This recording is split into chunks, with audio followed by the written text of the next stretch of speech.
ኢትዮጵያ የአዳጊ ሀገራትን ተሳትፎ የሚያረጋግጥ ፍትሃዊና አካታች የዓለም ስርዓት እንዲኖር በጋራ ለመስራት ቁርጠኛ ናት አሉ ፕሬዚዳንት ታዬ አጽቀሥላሴ። ፕሬዚዳንቱ በአንጎላ ሉዋንዳ እየተካሄደ በሚገኘው 7ኛው የአፍሪካና የአውሮፓ ህብረት የጋራ ስብሰባ ላይ ባደረጉት ንግግር ፍትሃዊና አካታች የዓለም ስርዓት እንዲኖር በጋራ መስራት እንደሚገባ አስገንዝበዋል። ዓለም ውስብስብና ተያያዥነት ያለውን ፈተና እየተጋፈጠች ባለችበት በዚህ ወቅት እነዚህን ፈተናዎች ለመሻገር አካታችነትና በጋራ መንቀሳቀስ አስፈላጊ መሆኑን አጽንኦት ሰጥተዋል። ፕሬዚዳንቱ በንግግራቸው አፍሪካ በተባበሩት መንግስታት የጸጥታው ምክር ቤት ቋሚና ትርጉም ያለው ውክልና ሊኖራት እንደሚገባ አጽንኦት ሰጥተዋል።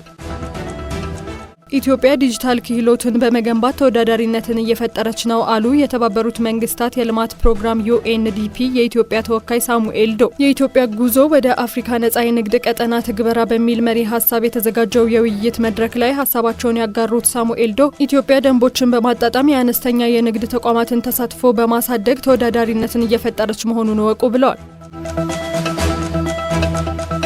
የጤና ሚኒስቴር የክትባት ተደራሽነትን ማጠናከር ጤናማ ማህበረሰብ ለመፍጠር ወሳኝ ሚና አለው አለ። ህጻናት እንደተወለዱ የሚሰጠው የጉበት በሽታ መከላከያ ክትባት አገልግሎት ማስጀመሪያ መርሃ ግብር በአበበች ጎበና ሆስፒታል በይፋ ተጀምሯል። በማስጀመሪያ መርሃ ግብሩ ላይ የጤና ሚኒስትር ዴኤታ ዶክተር ደረጀ ድጉማ እንዳሉት የጉበት በሽታ በሀገሪቱ ከፍተኛ የጤና ችግር እየሆነ መጥቷል። እናም ችግሩን ለመከላከል ክትባትን ተደራሽ ማድረግን ጨምሮ የተለያዩ ስራዎች እየተሰሩ እንደሆነ አብራርተዋል።